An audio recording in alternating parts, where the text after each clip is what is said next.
खरदी buffer zone की मथौ ताखिनी नेमचा इरांगना का हेन सोखन की मफम सिंगदे बफर जोन की मथौ ताब याई हाइन deputy chief minister Nemcha Kipgen फोंदोखरे हिरम असिगी मतंग the national daily the Hindu न लौबा खनब इंटरव्यू अमद deputy chief minister Nemcha Kipgen हाई इरांग असिना सोखन की बासी फगरहन बदा मतम संगनी अमसुंग मियाम असोय अंगाम थोखन तनबा हाइबसिन अखुइगी अहानबा मीडियम ओइगदबनी मणिपुर नबु गवर्नमेंट अमा सेमलकपा सिदा महाक मीडियम करिनो हाइना हंगबो वहंगी पाउखुमदा नेमचा किपजेन हाई लेबाक अयामबदा अपुनबा मिसिंगी चादा यांखैदे नुपीना ओइरिबनी मसिगी असेंगवा मसक असि डेमोक्रेसीदा उहनबा हाइबसि तौफम थोकपनी महाकपु मणिपुरगी अहानबा नुपी डिप्यूटी चीफ मिनिस्टर ओइना खलकपा असिगी दमकता बीजेपी की सेंट्रल लीडरशिप पुथगत फोंदरगली लमदम असिदा फुरुक मसेल अमगा थाजनबा हेंगरहनबा लमदम असिदा इंगतपा हंचलहनबा नुंगसी चानबा हेंगरहनबा अमसुंग मियामदा पुना चौखुटमिनबगी वखलुंदा थाजबा थमली हाइकी चीफ मिनिस्टर वाई खेमचान की लिसिंग मखादा थाजबा थमली अमदी गवर्नमेंट असिना मियामगी अपामबसिंग थबुक ओइना ओंथोकपा ngamgani थाजै हाइना हिंसादगी इंगतपा फिपमना महुत सिनबा असिना महाटकी मियंगनी हाइबा वफम थमलदुना नुपीसिंग असिना महौसाना केयरगिर ओइना थबुक तौरकली हाइना हानसु मिनिस्टर ओइलबा नेमचा किपगेन फोंदोखी मखोइना मसा मसु सिंग निंगथिना नावयक नौकोनबा मतमदा इंगतपा अमसुंग ओइबगा लोइनना फुरुप मसेनगी मरक्ता इंगतपा फिबम लाखनबगा लोइनना खुनाय असिगी सेमगतपा ngamgani हाइना पल्लदुना महाकना हाइ मसिगी वखलोन असि महाकना पनबा होनगनी इम्फालगी वांगवदा महाकना मथौ तौरकपा असिगी मतांगदा नेमचा किपगेन हाइ मफम खक्तदा युमफम ओरगा कॉन्स्टिट्यूशन पीबा इथौदांग अदु पांगथोक्तबा यारोइ हाइबा लेते ऑफिशियल सिंग सिक्योरिटी एजेंसी सिंग अमसंग गवर्नमेंट असिदा यावरिबा मरुप मपांग सिंगा लोइनना लेप्तना पाउ फाउनरी महाकना हाइ मसिदा नतना इरांग सोखला वफम सिंग नतना लेबाक मफम ओइबना मियामना मयुकनरिबा वाबा सिंग असि खंगतोकलगा पॉलिसी सेमबदा हापकदरिबनी महाकना महाकि फुरुप की लुचिंगबिनी हाइबा वफम थमलदुना महाकना हाइ महाकना डिप्यूटी चीफ मिनिस्टर ओइबा खुंथांग लौरकपा मतमदा मियामना लानना लौबीबा अमसंग वखल फाउदोकनबा मथौ तारी चीफ मिनिस्टर खेमचानगी मतंगदा नेमचान हाइ खेमचानगा लोइनना चटमिनरिबा मतमदा महाक असि मियामबु लमजिंगबा अमसंग फुरुप कया पुन्ना कोनसिनबा ngamba लुचिंगबिनी हाइबा खंगबा ngami मणिपुरी असि फुरुप यामबा स्टेट अमो ओइबना करिगुम्बा कांदा फुरुप मसेलगी मरक्ता मुकनबा अमसुंग टेंशन अदुमक लैगनी हाइबा वफम थमलदुना असिगुम्बा हिरम असिबु वरिसिन पुरकपा ngamba मिसक अमा खेमचान ओइरि हाइकी खेमचानबु माइनॉरिटी सिंगी राइट सिंगबु इकाइ खुंगनबा मियोइनि असिगुम्बा मगुन कया असिना महाकपु यानरकपा लुचिंगबा अमा ओइना खलकपदा अयाबा पिखिबनी अयाबा वफम नेमचा किपगेना थमकी महाकना हाइ मणिपुर अमसुंग मसिगी मियामदा महाकि ओइबा मीडियम अदु हजिकसु अहोंगबा लैते लमदम असिदा खुंदामिनरिबा फुरुप सिंगी टॉप टॉपपा सक्तमना पॉलिटिकल यासेंगबा सक्तम अदुगी ममी तारिबनी पुन्ना तानादुना अमसुंग पुन्ना चौखुटमिनदुना फुरुप अमतबु नथैदुना थंबा चमलोय अमरोमदा अखोइ बुंगनौको पुन्ना पालिबा कमन ग्राउंड अदुसु मसक खंगबा ताइ हाइना नेमचा किपगेन मखा ताकी चीफ मिनिस्टर वाई खेमचाना मितै अमसुंग कुकी आईडीपी सिंगी वकत अमुक्तो पुन्ना ताखरे मोरेदगी आईडीपी नुपी अमा कापतुना मयुमदा हंजिल हनबियु हाइजखरे चीफ मिनिस्टर ना इतै मगी पीलेमना मंगलोय हाइबगी थाजबा पिखरे चीफ मिनिस्टर ना सुरासानपुर आईडीपी सिंग वरी सानबदा एमएलए खाउटे लेजमंग अमसुंग पाउलिलान सु सरुक यारकी कांगपोकपीदगिना डेपुटी एमएलए नेमचा किपगेन सु सरुक यारकी आईडीपी अमोमोम डायरेक्ट बेनिफिट ट्रांसफर की खुथांग लुपा 2,210 पीबा हौखरे हाइरि थासिगी मरी द वसक लौदुना लिंगलकलिबा अनौबरेंगा के चीफ मिनिस्टर युमनाम खेमचान हानबु ओइना ngasi कुकी जो अमसुंग मितै की आईडीपी सिंग वकत अमुक्ता ताखरे चीफ मिनिस्टर ngasi मितै अमदि कुकी जो लांजेना दुनो रिलीफ कैम्प दलायकलिबा आईडीपी सिंग वरी सानादुना मखोइना मयुकनरकलिबा खुदुंगचादबा सिंग खंगदोकपगा लोइनना मणिपुर महौसागी फिबम हंजिलकनबा ngamnaba nakal anigi marakta leiriba थाजनबा वाटपा असि लेहनबा लेंगाकना कन्न होनरि हाइना फुरुप अनेम के आईडीपी सिंग द फंगदोखरे लंगोल नेशनल गेम विलेज द साबा alternated housing complex relief camp द पांगथोकपा पुंगोइबा थोरमदा चीफ मिनिस्टर ना आईडीपी सिंगी अवाना सिंगी मुनाता की अमदि खुतुंगसादबा सिंग अदु कोखनबा लेंगाकना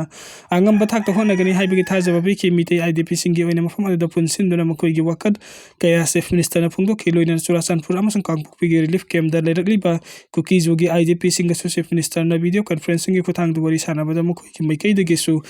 वकत कया थमलकी अमरोमदा सुरासानपुर रिलीफ कैम्प अहुम द संगजफम लरुकलिबा आईडीपी सिंग ना सु वर्चुअल मोड सरुक यादुना चीफ मिनिस्टर वरी सानारकपदा MLA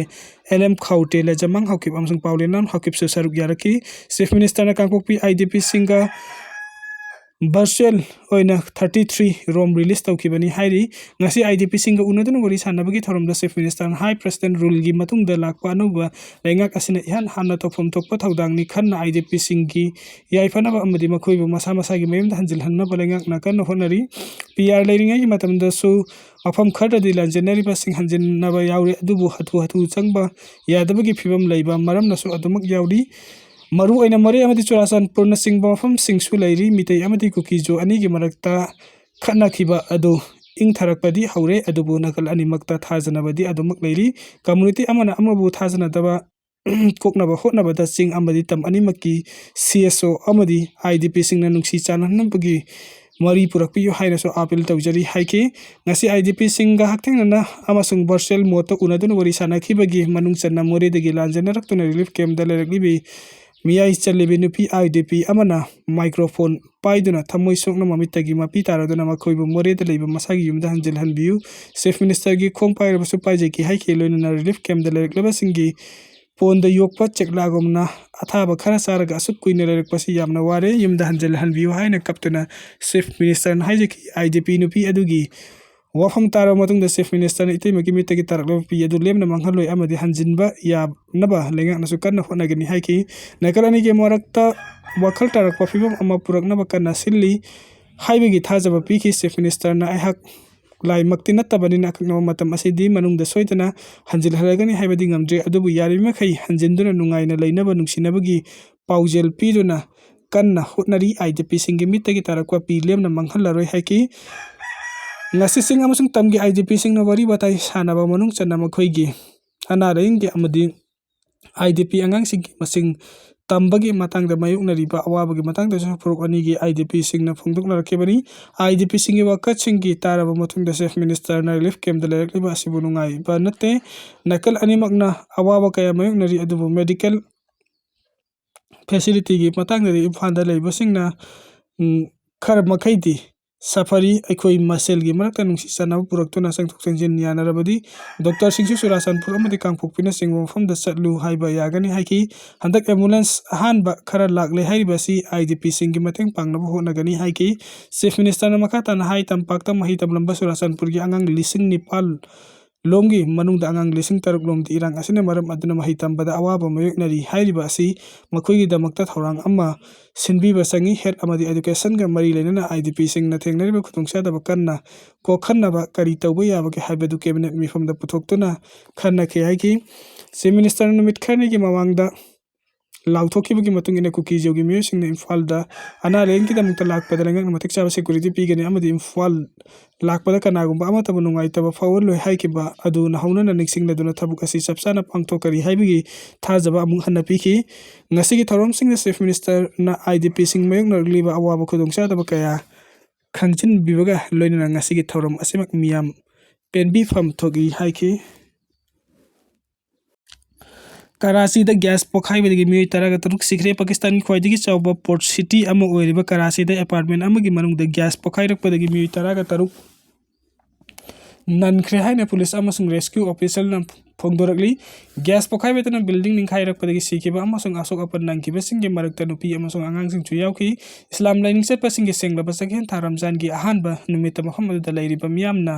nungaramdagi saklen chanabagi thaurang tawringaida pokhaibadagi thodok adu thokibani hairi mi kanbasingna building adugi atek akai humbagi thabuk sathari mi kanbasing ahanbada miyoi tara hundegi asiba haksang thengnarakkibaga loinana haksang adu atek akai maraktagi lauthuraki President Asif Ali Zardari na thodok adu da awaba phongdokre